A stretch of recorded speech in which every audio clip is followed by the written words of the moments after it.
Ma grand-mère, la mère de mon père, est morte à l'âge de 22 ans. Elle a eu la tuberculose. Les gens croyaient que si on vivait au sommet d'une colline, on pouvait guérir. En environ 8 mois, elle est décédée. La pénicilline aurait pu sauver plus de 200 millions de vies en environ 50 ans. La tyrannie, c'est quand vous ne vous souciez d'aucune autre vie que la vôtre.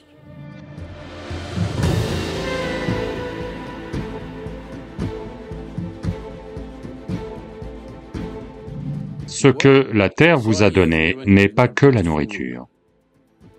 C'est la Terre qui est votre corps. C'est la Terre qui est ce tissu.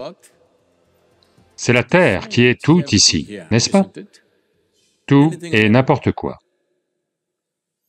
Eh bien, cette terre sale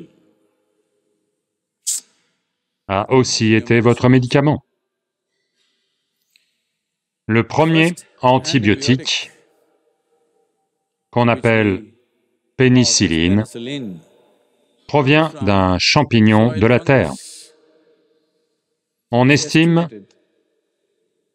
que l'avènement de la pénicilline aurait pu sauver plus de 200 millions de vies en environ 50 ans. Ça vient de la terre. La streptomycine, sans laquelle des millions de personnes seraient mortes de la tuberculose.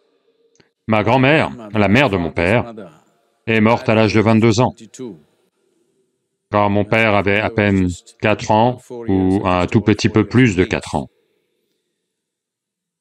Elle a eu la tuberculose, une famille riche, mais il n'y a pas de traitement. Donc, ils lui ont construit une petite maison au sommet d'une petite colline. Parce qu'il y avait cette croyance que si tu vis au sommet d'une colline, si tu respires de l'air pur, il se peut que tu guérisses. Donc, ils l'ont installée là, et elle est allée de plus en plus mal. En environ 8 mois, elle est décédée. C'était le processus normal aux générations précédentes. La pénicilline et la streptomycine, ensemble, auraient pu sauver quelque chose comme 400 à 500 millions de vies en une génération. Tout cela vient des sols. Et il y a d'innombrables autres choses. Pourquoi continuer comme ça séparément? Toute la vie que vous connaissez, tous les matériaux que vous utilisez, c'est la Terre, oui ou non? Le moment est venu où, si on ne s'en occupe pas, elle pourrait nous péter à la figure. Il n'y a plus de « pourrait », elle va nous péter à la figure. Si on ne fait pas un effort sérieux pour inverser la tendance, elle va nous péter à la figure. Le mot yoga signifie ceci, spiritualité signifie ceci, que votre expérience de la vie n'est pas limitée aux frontières de votre corps. Si c'était le cas pour chaque être humain, comment pourriez-vous rater les terribles cris de la Terre? La Terre crie.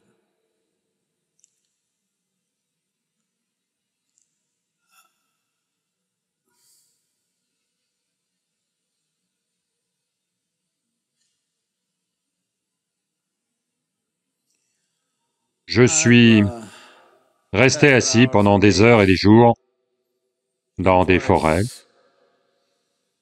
pas juste en étant vivant, en étant perché, intoxiqué, ivre de vie, parce que la vie bourdonne de façon très exubérante.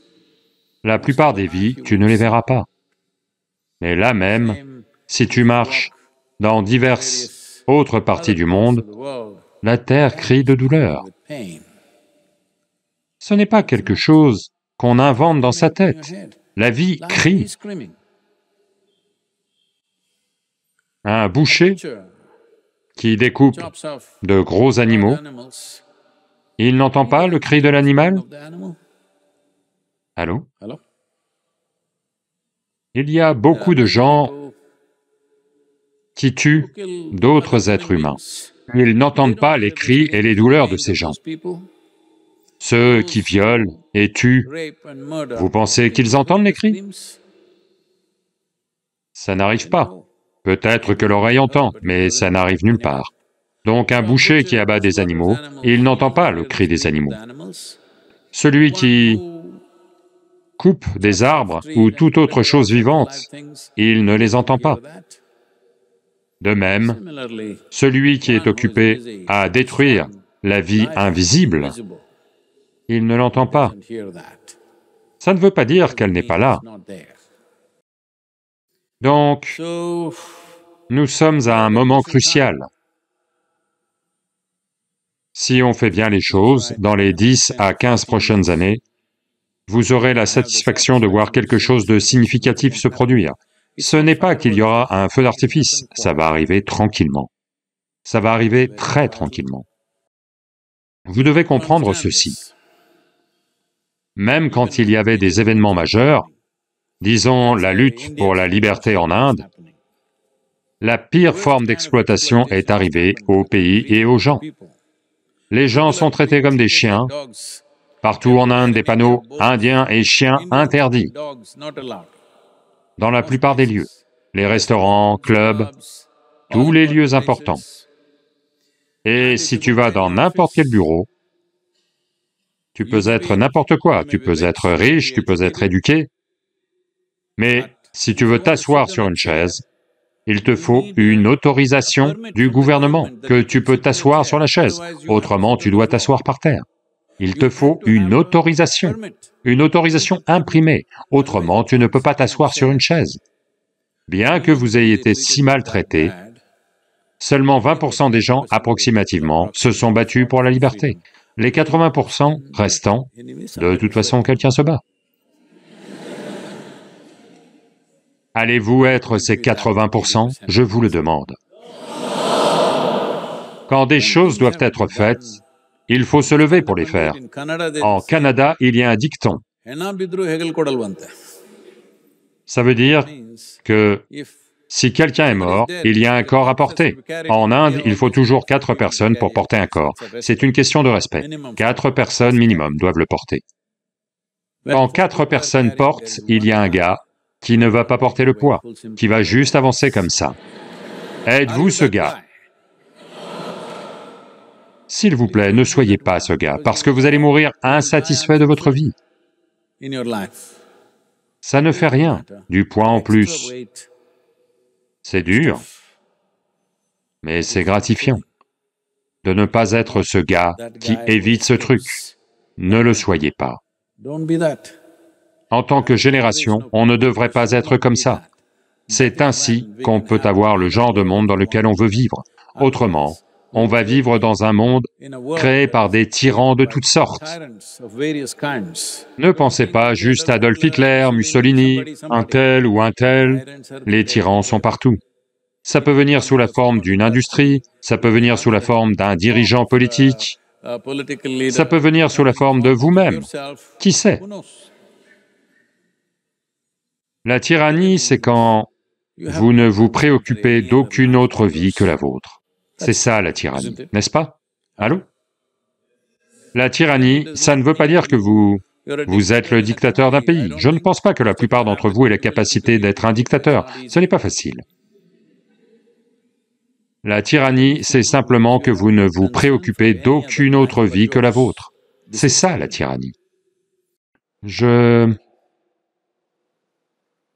veux que vous... Pas juste que vous fassiez quelque chose pendant ces 100 jours pour que ce mouvement ait lieu, ce n'est pas cela que je demande. Je vous demande de devenir une vie sensible. Parce que sans sensibilité, il n'y a pas de vie. C'est à peu près tout. Être humain signifie beaucoup de possibilités.